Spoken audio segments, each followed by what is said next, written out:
This is Gary Atensi with CNTV, and today we're in Denver, Colorado. We're here real close to downtown. I'm here with the executive director, Donna Dato. And Donna, let me ask you something. Dress for Success. You guys have been serving the Denver area here for 5 years now, internationally for much longer.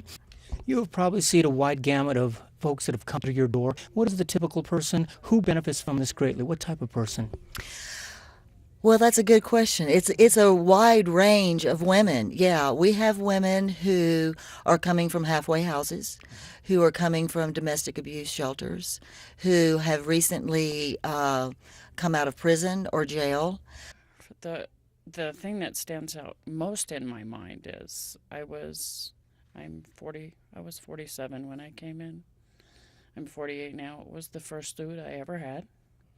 I went to an interview and had the new suit and the portfolio, and I got a job. And this place helped me do that.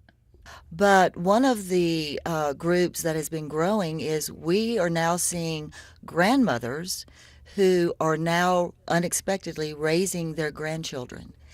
Some of these women have not worked for 20, maybe 30 years, so they are insecure about their abilities.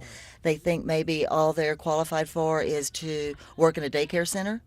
And when they leave Dress for Success through our Career Center program, we've taught them transferable skills, and they can see their self-worth and what they can bring to a job. Every woman who comes to Dress for Success is referred here by other agencies. We have 110 partnering agencies. So when the women come here, they've been pre-approved. When they come to Dress for Success, the first thing they come here for is to receive, free of charge, an interview outfit. That could be a suit. After they get a job, then they can come back and they get a week's worth of clothes. Again, all of it's free. The accessories are included, including the jewelry, the scarves, the shoes. Wonderful. Do you have people here on staff that can actually walk them through and help them match up and do that type of thing?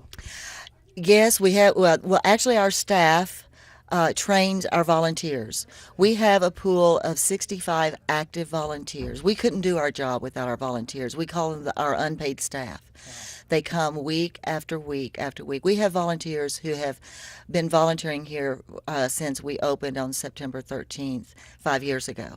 Oh, well, my life was unpredictable. And when I came here, I actually found the women here were very professional. They helped me along. They made me trust people a little bit more, so that when I did go out there and look for a job, or even just communicating with people on a day-to-day basis, they gave me the confidence that I needed to do that. And they are trained to talk with the women. Ask them, what do you like? Would you prefer pants? Would you prefer a skirt? Do you like dresses? What's your favorite color? What do you look good in? And they work around those parameters and help them really feel good about the clothes that they have chosen. Let's jump right into the Career Center. The Career Center program started just a little over 2 years ago. Now, close to 90% of the women, every woman who walks through the door, through our doors, goes into the Career Center for training. What the volunteers do in the Career Center is they first look over their resume to make sure that it's standard appropriate for the industry that they're going into. They also walk them through mock interviewing, and that's really one of the key components to help them feel comfortable.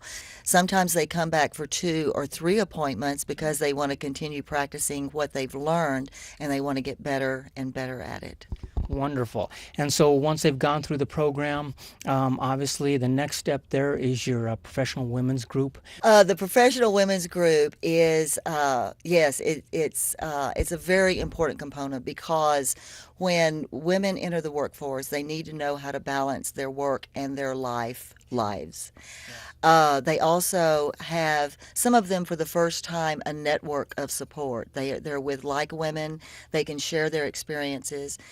And one of the key components, one of the key goals of the Professional Women's Group is economic independence. So we have a lot of our programs are designed on creating budgets and staying on budget, investments. If they want to start a business, we have an entrepreneur portion of it so we can help them through that. We also introduce them to programs around the city that can help them in various stages of their development and growth. I have even recently at the last professional women's group meeting been named alumni and had the opportunity to attend a leadership meeting, which was incredibly helpful. So basically, you've got a program that takes you by the hand when you first walk in, not so confident, not really ready to go out there and tackle what you know you want to do, but it's one thing to want to do it and not have the tools to be able to do it. And so what you basically do is you take them at that point, and by the end of that journey, you've got to be dealing with some women who feel much more comfortable and confident than when they walk through those doors. They do. Amara, I think, has been one of the most helpful. I was going through a period during my employment and I was struggling. And when I would come back and let her know some of the stories and the situations, she really broke them down in a way to help me understand and to be sensitive to how the supervisor was feeling and to make me aware of what my actions were and how I can improve the relationship between us so that I can maintain employment. Tell me a little bit about the facility here, what we've got here. What do we have on the racks? We've got different rooms here. This is our main boutique area, and this is where they enter to do the first shopping for their interview outfit and for their week's worth of outfits. These clothes, 96% are donated to us. And what we ask people is when they donate clothes to ask themselves one question: would I wear this outfit to an interview today?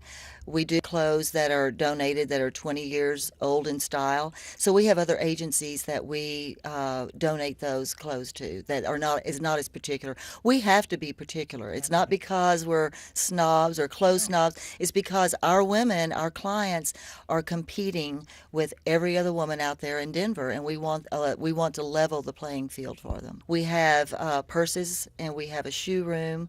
We have jewelry, and we have an accessory like scarves. Folks, remember that's Dress for Success, and they're located here right in Denver. This is Gary Atencia with CNTV, and if you don't know, now you know. I would just say be yourself and never give up.